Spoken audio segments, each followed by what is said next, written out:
Snowflakes always have a center, a particle to hold on to. They crystallize around it, branching out like thousands of tiny doilies. One of those doilies brushed against Coco's nose. She searched the hazy sea-glass sky for its center, its particle, its sun, but it was hidden so far away that all she found was a thick, muddied glow. Mimsy's glove was absent in her paw.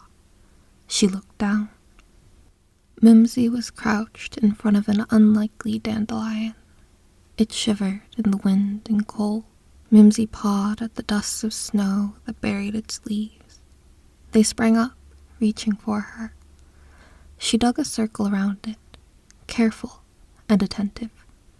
She built around the edges, raising low, lumpy walls. Coco understood. Snow picked its pace from powder to storm. It fell upon their bundled backs gently, roughly, pleadingly, but it was to no avail. They would finish their task, and the snow could be paid all the mind it wished afterward. Coco mushed a lump of snow onto the wall. She smoothed it.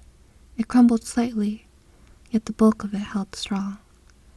Mimsy did the same, and together their walls of ice and snow grew into one little dome, an igloo.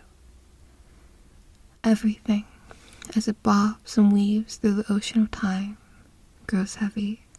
It dips under the waves and moves on to whatever waits below. The dandelion would die. They knew this, but they could keep it out of the wind and cold. Mimsy drew a heart into the snow beside the little igloo. She stood, as did Coco, and they walked paw in paw through the army of snowflakes that plummeted toward them. Snow hung on their scarves like barnacles. It snuck into their mittens like enemy troops. It balanced on their whiskers like acrobats on a final tightrope. It dusted every inch of their bodies like powdered sugar. It melted quickly as they stepped inside the door of their home. After many nights by the fire, Coco and Mimsy returned to the igloo spot.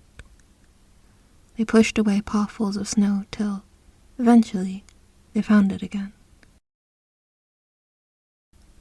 Ever so carefully, Mimsy traced a small hole into the igloo.